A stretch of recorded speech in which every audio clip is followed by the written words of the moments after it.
ניסחתי את המשפט בהינתן אוטומט לא דטרמיניסטי A, הגדרתי אוטומט דטרמיניסטי B יחד עם כל החלקים. מה שעוד לא הראיתי ואני כן רוצה לעשות זה שבאותה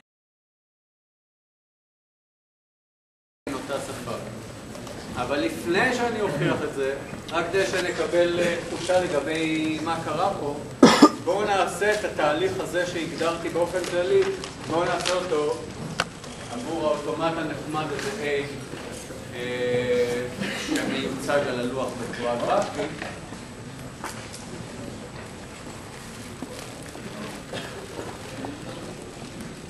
אז כמו שאמרנו, המצב ההתחלתי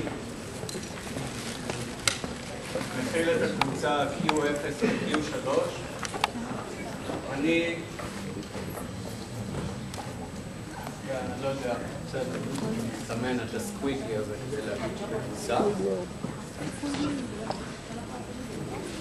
על האות A ניתן להגיע, מ-Q0 ניתן להגיע ל-Q1, מ-Q3 על האות A ניתן להגיע ל-Q4, ביחד זה אוסף המצבים שניתן להגיע אליהם כשמתחילים ממצב שנמצא כאן וקוראים את האות A. בואו נעשה את אותו טריק עם B. לאן אפשר להגיע? Q0, עוד מקומות? לא, מ-Q3 אין שום הילוך שקורא את B ומגיע לאיזשהו מצב.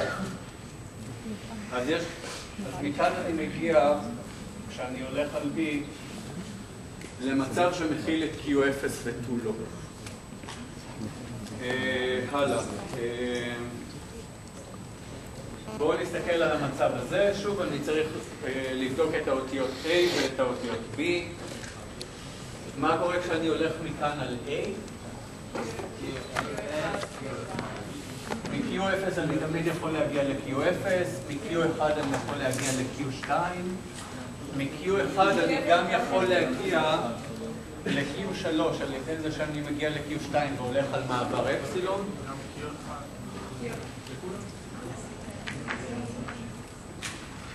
ל-Q1, ל-Q0. ל-Q1 גם, נכון. ל-Q4 אני יכול להגיע, איך? ל-Q4 אני לא יכול להגיע.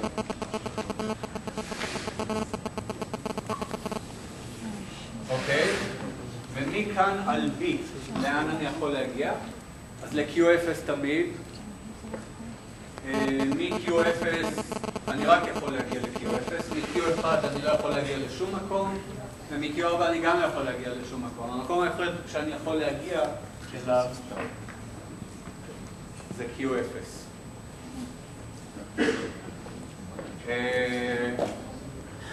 הלאה.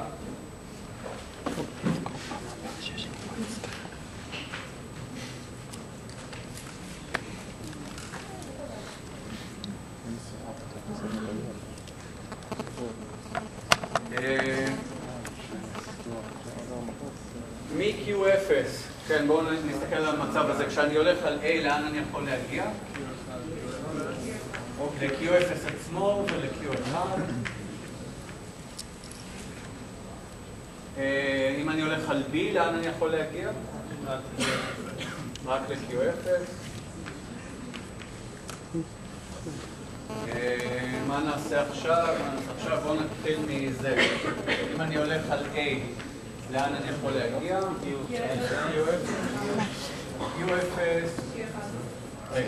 Q0 אני יכול להגיע, ל-Q1 אני יכול להגיע, ל-Q2 אני יכול להגיע מ-Q1 שנמצא פה, ל-Q3 אני יכול להגיע מ-Q1, ל-Q4 מ-Q3. בקיצור, אני יכול להגיע לכולם. Q0, Q1, Q2, Q3 ו-Q4, לכולם אני יכול להגיע. ומה עוד מגיע למצב הזה? כתר של מצב מקבל.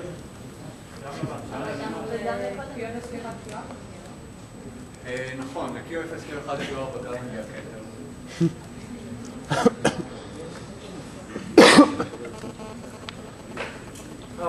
אוקיי, מה מכאן?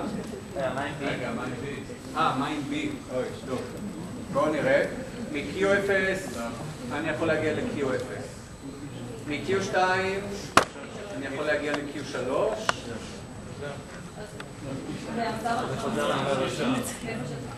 יופי, בסדר. אז הקשת הולכת שם באוויר וחוזרת לכאן על B.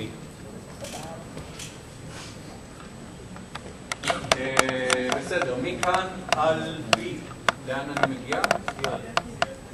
ל-Q0. מה עם A? Q0, 1, 2 ו-3, אז לכאן. אוקיי, עם קצת מזל אנחנו נסיים פה. מה קורה מכאן ל-B? מ-Q4 אני לא יכול ללכת לשום מקום, מ-Q3 אני לא יכול ללכת לשום מקום, מ-Q2 אני יכול להגיע ל-Q3,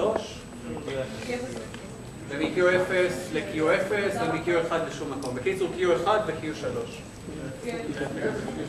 Q0 ו-Q3. בקיצור...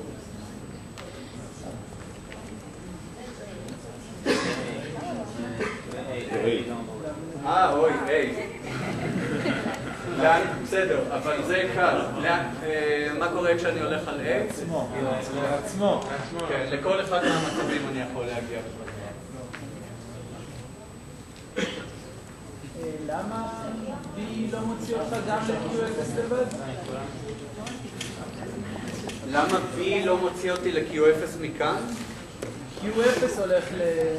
מ-Q0 אני יכול, Q0 נמצא פה וממנו אני יכול להגיע ל-Q0 ו-Q2 נמצא פה וכשאני הולך מ-Q2 על B אני יכול להגיע ל-Q3. אז תראו, יש עוד תת קבוצות שאני יכול לעבוד איתן אבל אני אף פעם לא אגיע אליהם כי פשוט הגעתי לכל מקום שאפשר להגיע, מכל מצב, התחלתי מהמצב ההתחלתי ומכל מצב שהגעתי אליו רשמתי גם לאן אפשר להגיע עם A וגם לאן אפשר להגיע עם B. מכאן אני כבר אף פעם לא יצא, אז למרות שלכאורה יש עוד, כן, אז יש פה גם למשל, לא יודע, זו שיטת קבוצה שלא רשמתי, Q1 גם. כן, הקבוצה למשל שמכילה את Q1 בלבד, היא גם פורמלית שייכת לאוטומט הזה, אבל אני אף פעם לא אגיע אליה, אז לא משנה. לא. אלא אם כן ביקשו במפורש. אז הנה אוטומט דטרמיניסטי שמקבל בדיוק את אותה שפה כמו האוטומט הלא דטרמיניסטי הזה. וזה די ברור למה הוא מקבל את אותה שפה, כי פשוט כשאני מתחיל מהמצב ההתחלתי והולך על איזושהי מילה, אני מגיע למצב שבדיוק מקודד את תת הקבוצה של המצבים שאליה יכולתי להגיע על הילוך חוקי, על אותה מילה באוטומט המקורי.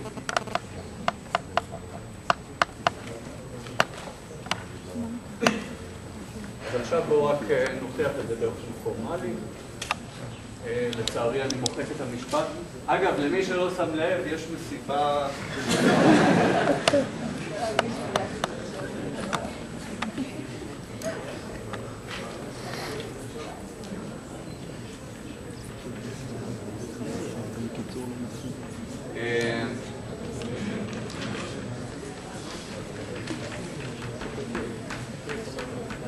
אז נזכור איפה היינו. הגדרתי את B, כן, זו שאלה.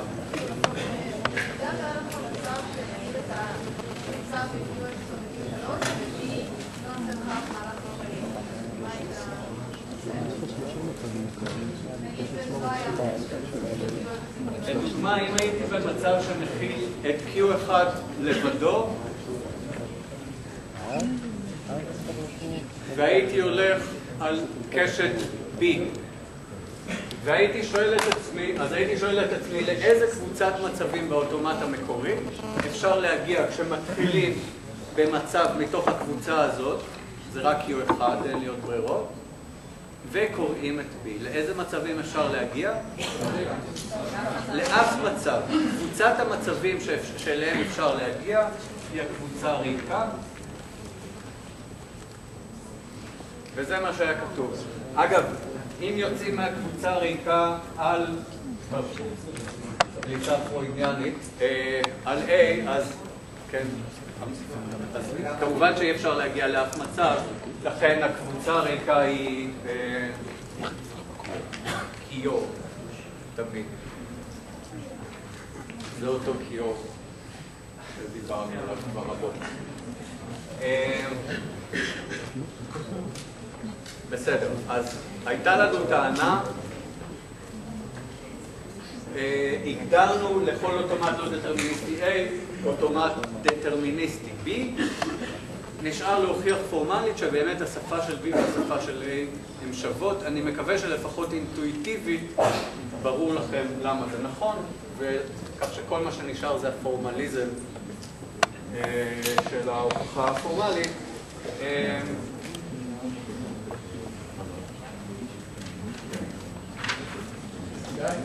כן. בלוח האמצעים שציינת, המצב ההתחלתי זה Q0-3? כן, תודה. זה המצב ההתחלתי באוטומט הדטרמיניסטי, כן. נכון, כי זו קבוצת המצבים ההתחלתיים באוטומט המקורי.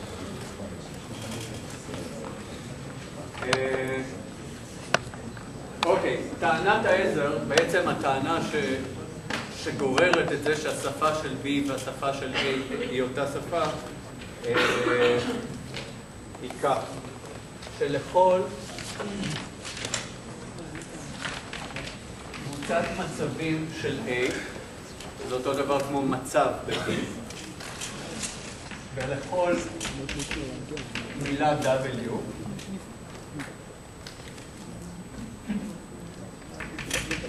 באוטומט B, אם מתחילים במצב F וקוראים את המילה W,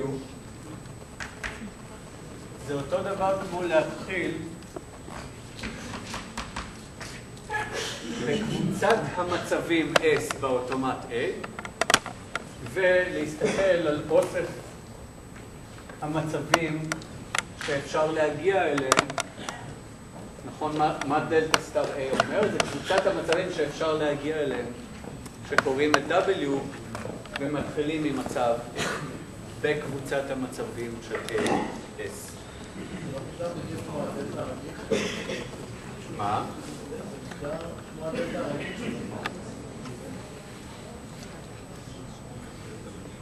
מה מוגדר? לא הבנתי. דלטה סטאר.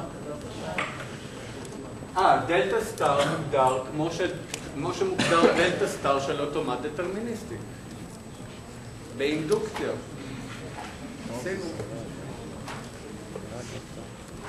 למה הטענה הזאת נכונה? או איך מוכיחים אותה? באינדוקציה. אתה לא צריך... כן. אתה לא צריך פורמלית לשים סוגריים מסביב לדלטה סטאר A, זה היחידון שהוא קבוצה. נכון? פה אתה מדבר על איבר בתוך קבוצת הקבוצות, וכאן אתה מדבר על... אוקיי, אז אני מסכים. הפורמליזם פה הוא מבלבל אם רוצים להיכנס עד לשד עצמותיו.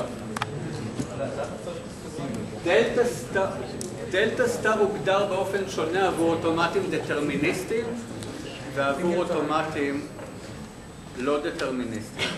עבור אוטומט לא דטרמיניסטי הגדרתי את דלטה סטאר על קבוצות של מצבים. באוטומט דטרמיניסטי הגדרתי את דלטה סטאר עבור מצב. כאן S יושב בתפקידו כמצב באוטומט B, וכאן S יושב בתפקידו כקבוצה של מצבים באוטומט A. והכל בסדר, כי דלתה כוכב A בהחלט מוגדר לקבוצת מצבים, ודלתה כוכב B מוגדר למצב. והמצב הזה, S, זה מצב שמייצג את קבוצת המצבים, זה מצב ב-B שמייצג את קבוצת המצבים באוטומט המקורי A. ובאמת הדבר הכי קשה פה זה דקדוקי לשון של הפורמליזם, כי סך הכל כמעט אין פה כלום. אבל מצד שני זה מבלבל, ומצד שלישי זה חשוב, כי פורמליזם זה דבר חשוב.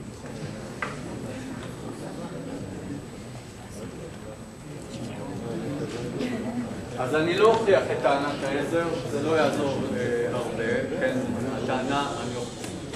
הטענה נובעת מזה שמוכיחים את זה למילה אפסילון, פשוט נובע מההגדרה, ואז עושים את השלב האינדוקציה, וזה שוב נובע מההגדרות, ואין פה שום דבר, אבל מכאן נובע מה שאנחנו רוצים. אז מסקנה,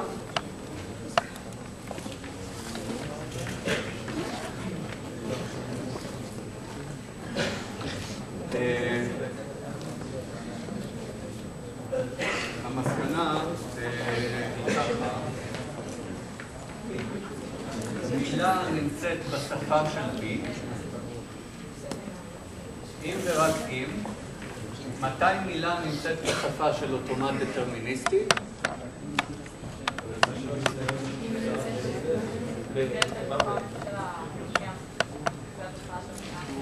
עם דלתה כוכב מהמצב ההתחלתי,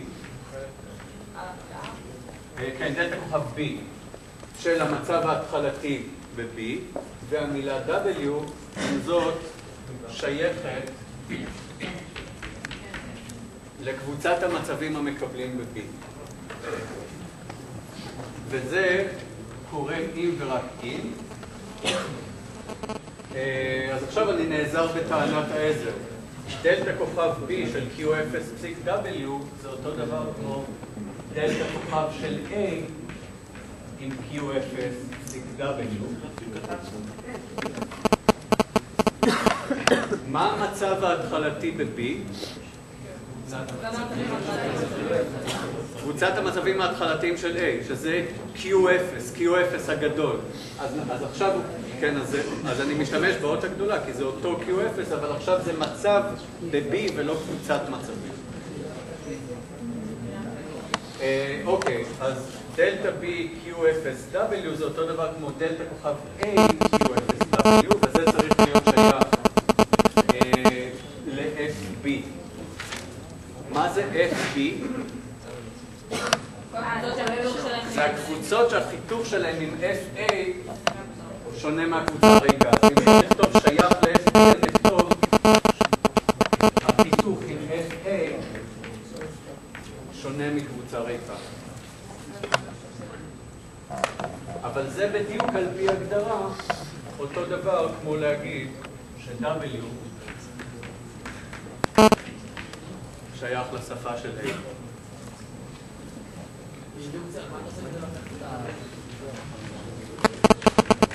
כרגיל, אינדוקציה לאות של W. כן, טענת העזר מוכחת באינדוקציה לאות של W. אבל אתם רואים בואו נניח לרגע לטענת העזר לרבות, ממנה המסקנה נובעת ממש בעזרת מה שבמתמטיקה קוראים abstract nonsense. מעבר פורמליסטי על ניסוחים שקולים של אותו דבר.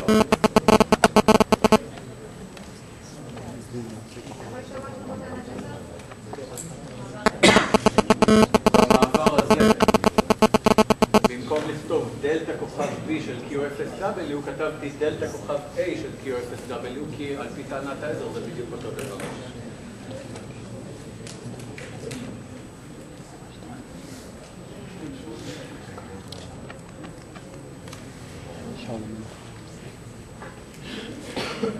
שאלות, בקשות, הערות, טענות. כאילו למה לקחת לחיתוך FA את השייך ל-FB לחיתוך? אוקיי, אז עשיתי פה שני שלבים בפעם אחת. את דלתה כוכב BQFSW החלפתי בדלתה כוכב AQFSW כי הם אותו דבר. ואז במקום לכתוב, אז הייתי צריך לכתוב דלתה כוכב AQFSW שייך ל-FB. אבל אז אמרתי, רגע, מתי אוסף של מצבים של A שייך ל-FB? זה אולי אפילו עוד רשום איפה ש... הנה. קבוצת מצבים שייכת ל-FB, אם ורק אם החיתוך שלה עם FA שונה מאפס. אז במקום לכתוב שייכת ל-FB, כתבתי מה שההגדרה אומרת שזה המשמעות של להיות שייך ל-FB.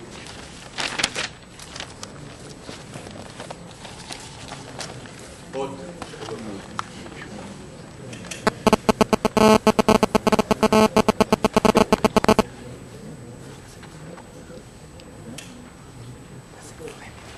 בסדר. זכרו את היום הזה שבו לקחנו מודל חישובי, לקחנו גרסה לא דטרמיניסטית שלו והראינו שהיא שקולה לגרסה הדטרמיניסטית. זה נכון לאוטומטים, למודלים חישוביים יותר מסובכים, זה או לא נכון או לא ידוע. זה מקרה מאוד מיוחד, שבו אפשר לקחת את הגרסה הלא דטרמיניסטית וליצור מודל דטרמיניסטי שקול שמחשב בדיוק את אותו דבר. מה? נכון, זה נכון. עדיין המחיר הוא אקספוננציאלי, וכמו שתראו בתרגיל זה מחיר שאי אפשר להימנע ממנו. זה עדיין מחיר גדול, ובכל זאת אנחנו נראה מקרים שבהם אפילו אם אתה מוכן לשלם מחיר דאבל אקספוננציאלי, או איזשהו מחיר, פשוט אי אפשר.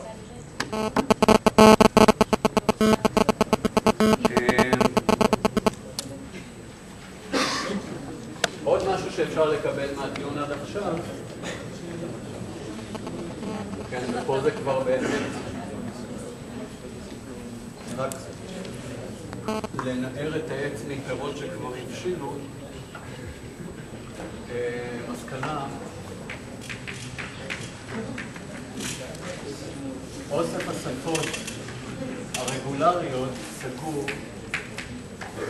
לפעולת השרשור.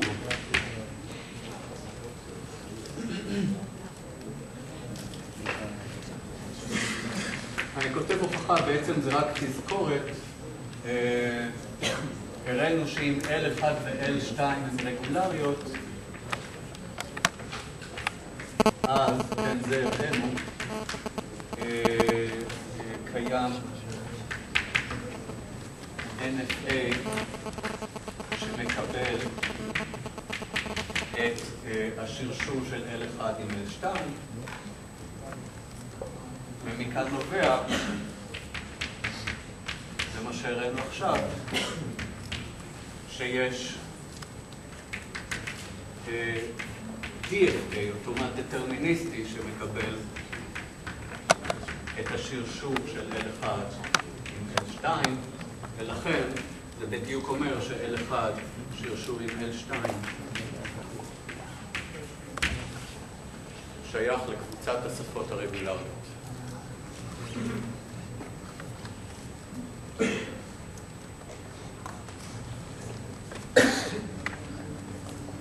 אוקיי, אז עד עכשיו אנחנו יודעים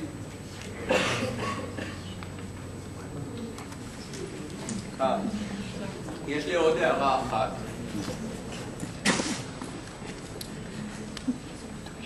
נניח שיש לי ייצוג של אוטומט לא דטרמיניסטי שיש בו K מצבים ומילה, ואני רוצה לדעת האם המילה מתקבלת. אז לכאורה יש יכולות להיות המון ריצות חוקיות של האוטומט על המילה. נכון, לאוטומט לא דטרמיניסטי יש הרבה ריצות חוקיות על אותה מילה. ואם אני רוצה לדעת אם היא מתקבלת, לכאורה אני צריך לעבור על כולן ולמצוא האם יש אחת לפחות שמסתיימת במצב מקבל. זה אופציה אחת. אופציה שנייה, אני יכול לקחת את האוטומטים כמצבים ולהפוך אותו לאוטומט דטרמיניסטי, שאולי יהיו בו 2 בחזקת K מצבים, ואז, אם עוד יש לי איזשהו כוח לעשות משהו, אני יכול להריץ את האוטומט הדטרמיניסטי על המילה, וכן, וזה כבר נותן לי תשובה ברורה, האם הוא שייך לשפה או לא שייך לשפה. יש לך אופציה להריץ את זה ברוורס, להתחיל מהמצב האחרון. אז נכון, אז יש עוד כל מיני אופציות. אופציה שאני רוצה לשים לב אליה עכשיו, תראו, האוטומט הדטרמיניסטי הזה, כל מצב בו, זה פשוט תת קבוצה של המצבים של האוטומט המקורי, נכון? אז במקום לכתוב את כל הייצוג האקספוננציאלי בגודלו של האוטומט הדטרמיניסטי, אני יכול להחזיק מערך באורך K, שיהיה בו אחד, כן, אז נניח זה Q0, וזה במקרה שלנו עד Q4, ואם אני נמצא עכשיו במצב, נניח אני מתחיל מהמצב Q0, Q3, אז הוא ייוצג על ידי מערך שיכיל את 1 ב-Q0, זה Q1, זה Q2, זה Q3, פה יהיה. אז על ידי מערך באורך K אני יכול לייצג כל מצב באוטומט הדטרמיניסטי ששקול לאוטומט הלא דטרמיניסטי שאני מנסה להריץ. אז במקום לייצג את האוטומט החדש, או במקום לייצג מצב באוטומט החדש בתור אחד מתוך 2 בחזקת K מצבים, אני יכול לייצג אותו כך בתור מערך בינארי באורך K. ואז אם כבר מיוצג לי המערך הזה, ואני קורא את האות B, איך אני אעבור מהמצב הנוכחי למצב הבא? כן, פשוט תהיה לי, כן, יש לי את הייצוג של האוטומט הלא דטרמיניסטי. מכל מצב שיש לי בינתיים, אני אסתכל על אוסף המצבים שאליהם אני יכול להגיע, ואשים בהם אחד, ואני אקבל מערך חדש שבו יהיו אחדים במצבים החדשים שאליהם אני יכול להגיע, וככה אני אמשיך. אז במקום ייצוג אקספוננציאלי, הייצוג יהיה ליניארי בגודל של המערך הקודם, וכל מעבר אני אחשב בזמן שהוא, לא יודע, או של K, פחות או יותר, כן. כש-K זה מספר המצבים באוטומט הלא דטרמיניסטי. זאת אומרת, אפשר, למרות שהמעבר הזה לאוטומט דטרמיניסטי נראה מאוד יקר, אפשר לעשות אותו באמת בחיים, בלי לשלם מחיר אקספוננציאלי בזיכרון, וגם בלי לשלם מחיר אקספוננציאלי. שאני רוצה להריץ אותו על מילה כדי לבדוק פשוט אם היא בשפה או לא.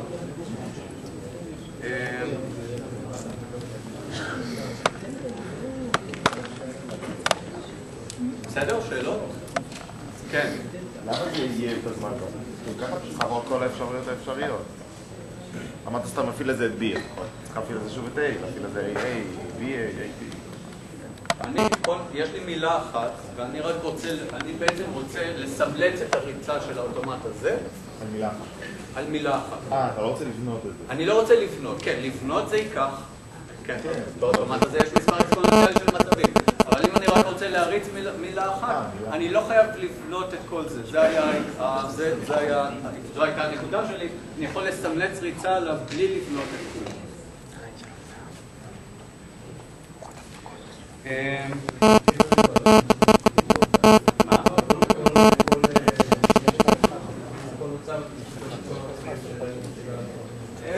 אז אתה אומר שכל מהלך יהיה ב-K בריבוע ולא ב-K? בסדר, קטן עליי. אני נמלט פה ממחיר אקספוננציאלי, אז עכשיו K בריבוע ממש נראה לי... כן.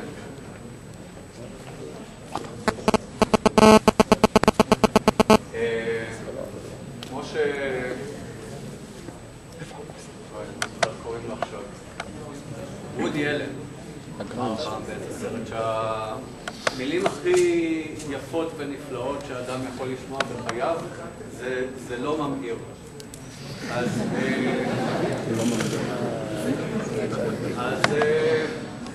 פה אני שומע את המילים, זה לא אקספוננציאלי, ואני כבר...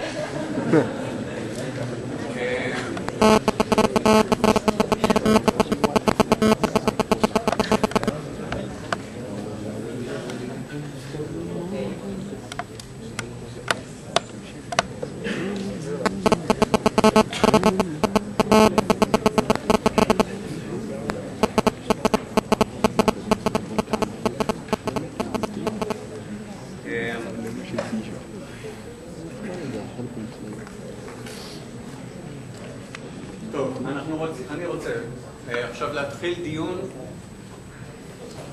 איכשהו דיברנו על שפות רגולריות ואיך לעשות להם שרשורים וחיתוכים וייחודים. איכשהו כל דבר שעשינו איתם נשארנו בתחום השפות הרגולריות. אבל אנחנו יודעים, למשל, כי זה היה תרגיל בשיעורי הבית, שיש שפות לא רגולריות. ועכשיו השאלה היא, בסדר, נתונה לנו שפה מוגדרת איכשהו. איך אנחנו יודעים אם היא רגולרית או לא? מה? אז באופן כללי, כשיש משפחה של שפות, ובהינתן שפה אנחנו רוצים לדעת האם השפה במשפחה או לא, אין איזה דרך בית ספר. אין איזה אפיון כזה, מתי שפה ניתנת לחישוב בזמן פולינומי. לא ידוע. אבל לרגולריות יש, וזה נקרא משפט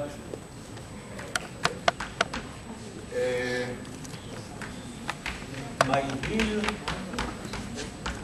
מרון מוכיחו ב-1958.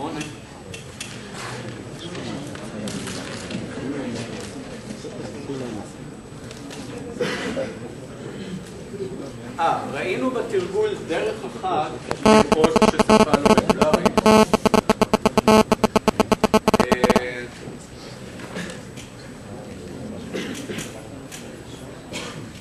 וזה עם הפמפינג למה, למת הניפוח.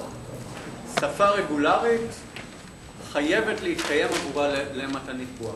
אם מצאנו שפה של למת הניפוח לא מתקיימת בה, היא לא רגולרית. אוקיי, בסדר. זה כבר משנה לנו הרבה שפות ואומר לנו שהן לא רגולריות. אבל מה אם שפה מקיימת את למת הניפוח? האם אז זה אומר שהיא רגולרית? לא בהכרח. האם מישהו יכול לתת דוגמה של שפה לא רגולרית, אבל שלמת הניפוח עובדת עבורה? כן.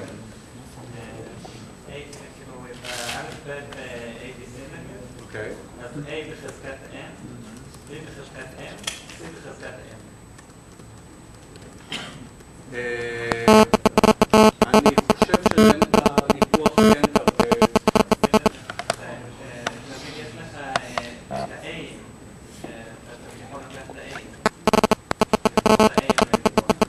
ה-A. A בחזקת R, אותיות N ו-M לא כל כך עובדות בטווח רחוק. אז A בחזקת מה? A בחזקת R, אוקיי. B בחזקת S, ו-C בחזקת S. תוסיף איזה A בריבוע. תמיד נוכל לקחת את ה-A. אוקיי. טוב, זה תלוי בגרסה של למת הניפוח.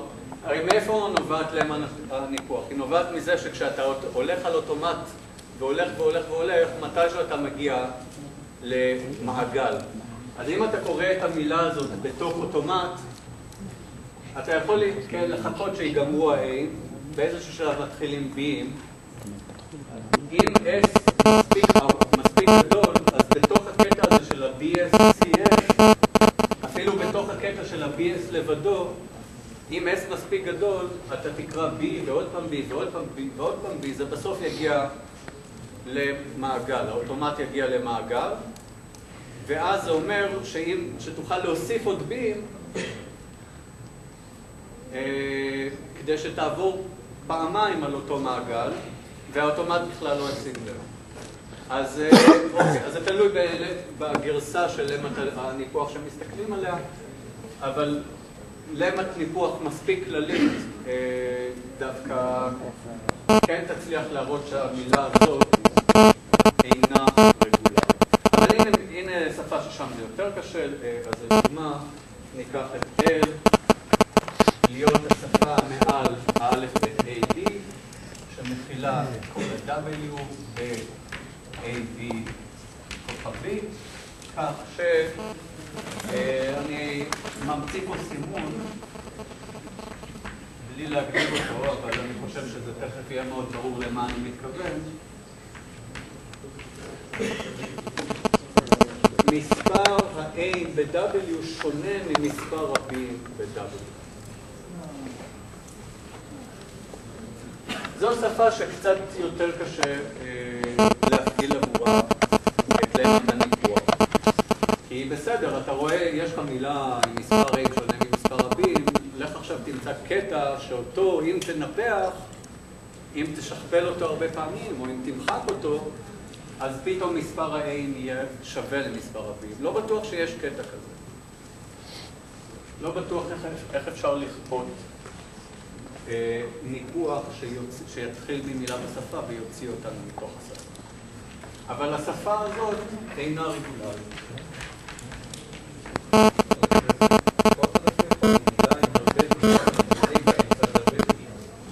לשחק עם זה כדי שדווקא במעגל שאתה מנתח, האי ייפול באמצע. אז שוב, כל מה שאתה יכול זה להצביע על קטע, ואז בתוך הקטע מה שמתנפח אין לך שליטה בו. כן, אז אתה בוחר את המילה. אתה יכול לבחור את המילה, אבל אם יש לך רק A1 והרבה B'ים, לא משנה איזה קטע תיקח, יכול להיות שמה שישתכפל זה פשוט ה-B'ים. ואם ה-B'ים ישתכפלו, אז כן, תקבל מלא B'ים. ועדיין מספר ה-B'ים ומספר ה-B'ים יהיה שונה. אוקיי, בסדר. תשאירו את זה לתרגיל. אני רוצה לדבר על שיטה להכריע האם שפה כזו היא רגולרית או לא בצורה פשוט סגורה, הרמטית, פחות או יותר, כמה שאפשר לקבל. אבל בשביל זה אני צריך להגדיר מחלקת שקילית שמוגדרת על ידי L.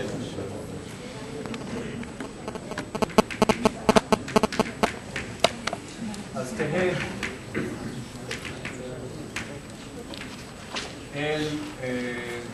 זה משפט או הסבר? שפה מעל א' ב' סיגמה.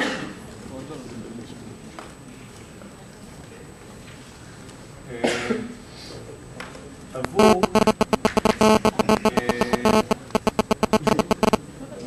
אני רוצה להגיד את זה. כן, עבור או נאמר ש-U ו-W, שתי מילים, הן שקולות ביחס ל-L, אם ורק אם. U ו-W לא חייבות להיות מילים ב-L, אבל הן שקולות ביחס ל-L, אם ורק אם, לכל דרך שבה נוסיף לכל מילה נוספת V מתקיים שגם אם מוסיפים את U, גם אם מוסיפים את V ל-U וגם אם מוסיפים את V ל-W, בשני המקרים השרשור של V למילים U ו-W מוביל למילה שהיא ב-L, זו אפשרות אחת, או שכשמוסיפים את V ל-W, גם כשמוסיפים את V ל-U, זה לא ב-L. אז הן שקולות עם כל מילה שנוסיף להם, אם היא הופכת את W למילה ב-L, אז היא הופכת גם את U למילה ב-L וההפך. זה משנה מאיזה צד? מה? מצד ימין. אם הייתי ממש רוצה, הייתי יכול להגדיר שקילות משמאל, אבל זה מה שמעניין אותי. כולל את המילה הריקה. כולל את המילה הריקה, זאת אומרת, בין השאר, עבור V שהוא המילה הריקה, זה אומר שאו ש-U ו-W שניהם ב-L, או ש-U ו-W שניהם לא ב-L, אחרת הן לא שקולות ביחס ל-L. אם יש V שאינה מקיימת את הנ"ל, זאת אומרת, מוסיפים אותה נניח ל-W ומקבלים מילה ב-L, אבל אם מוסיפים אותה ל-U מקבלים מילה שאינה ב-L, אז נגיד ש-V מפרידה בין U ו-W, ובפרט הן לא יהיו שקולות.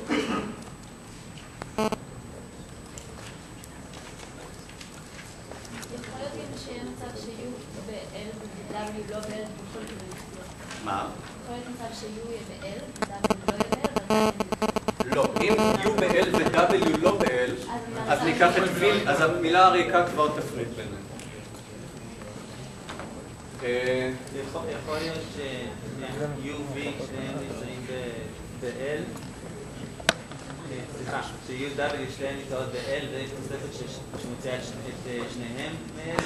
זה בסדר, כן. למשל עם L וקבוצת המילים שמספר ה-A'ים שבהם מתחלק ב-5,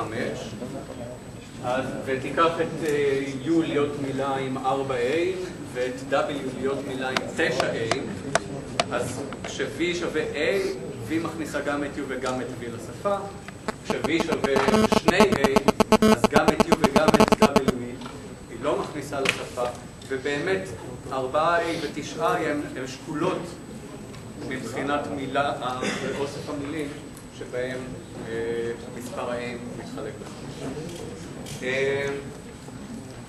אוקיי, אני רק רוצה להשלים את ההגדרה ולנסח את המשפט. אז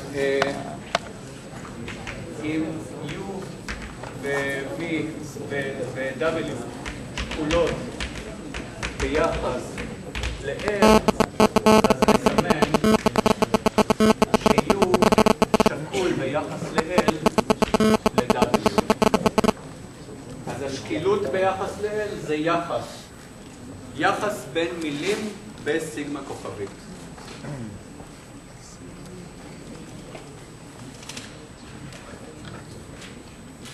מה אפשר להגיד על התכונות של היחס הזה? השקילות ביחס ל-L הוא יחס... כן. אז לעיתים מבינינו, אז בואו נכתוב רפלקסיבי. W תמיד שקול לעצמו, סימטרי. אין באמת הבדל אם אני אגיד ש-W שקול ל-U או U שקול ל-W, ההגדרה היא אותו דבר.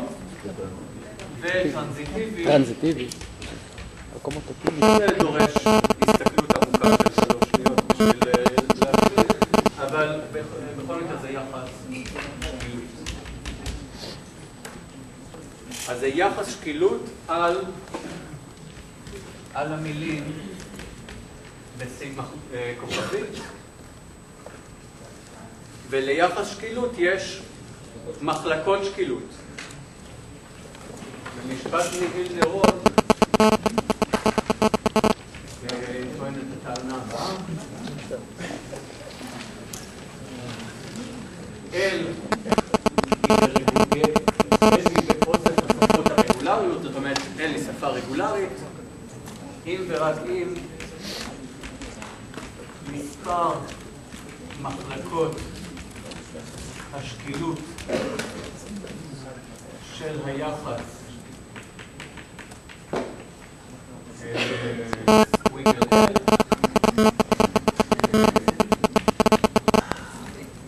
סופי. זה המשפט, כן. זה משפט מהי נרות.